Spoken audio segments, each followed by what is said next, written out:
rattle made out of a small piece of bark.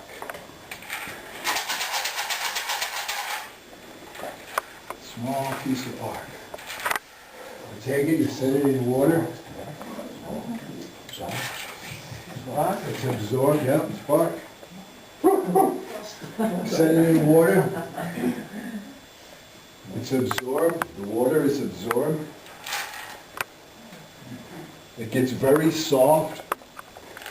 When it's very soft, you fold it in half, and then you put it up like this, and you fold the sides around it. Can you see that? Yeah, let me come back there. Feel it.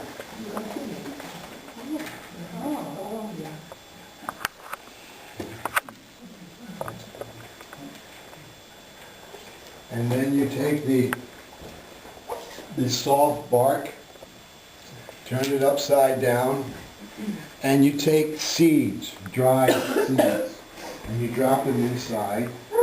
Then you get a dead twig, stick it in the bottom. Now it's soft, so you squeeze it around, you tie it with a piece of hide, you sit it in the sun, it dries, and you have a rattle. That'll last you over 100 years. So when I tell the mothers and fathers and grandmothers and grandfathers about their grandchildren and children, I tell them they do not have to go to Toys R Us for everything. There are things right in their environment that they can make last for 100 years, and it will not hurt the environment. A rattle. Look at that. Yeah. Ingenious, isn't it? So you think you stand in the sun with a blanket at 95 degrees? I don't think so. The bad guys. Because little Beaver was dressed in buckskin. He had a knife, a hunting knife with an antler handle. He had arrows in his quiver and a bow across the front. He was riding a pinto pony.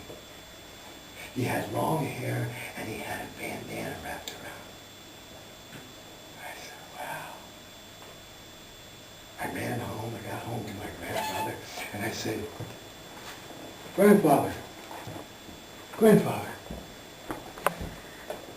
teach me to be an Indian. My grandfather said, what? Teach me to be an Indian. Teach you to be an Indian. Yeah, and I told him what I had seen in the movie. And he said, okay, you come with me. I'm going to show you something. Okay? So I said, okay, Grandpa. So he took me outside, and not too far from the house there was a brook and there was a big pond. And he said, you see that stick over there? Eh? So I said, yeah, Grandpa, go get the stick. So I went over, got the stick about that big. He said, put both hands on the top of the stick. Take it over to the pond. Slowly put it in the water. I did, and all of the fish scattered. And he said, now touch the bottom of the pond with the stick. So I touched it. He said, now bring it around as fast as you can, touching the bottom.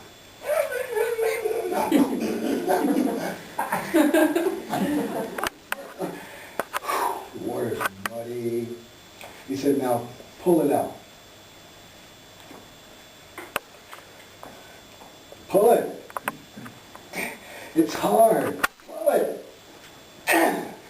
I pulled it out, and it was dripping with mud and water, and the vegetation that was in the bottom of the pond had wrapped around the stick, and I pulled this big clump of vegetation out of the bottom of the pond.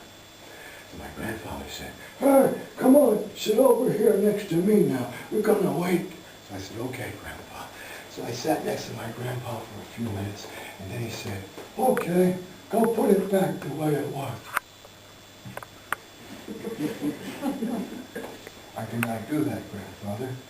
He said, that's right. You cannot do that. You cannot put back even the smallest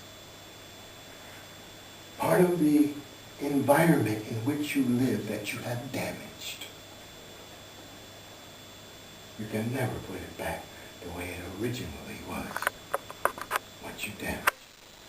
Is that teaching me how to be an Indian, Grandma? Huh? Is that teaching me how to be an Indian? No.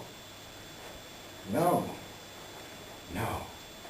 It's teaching you how to be a human being. Just as I said in the beginning, my grandparents didn't see people of color.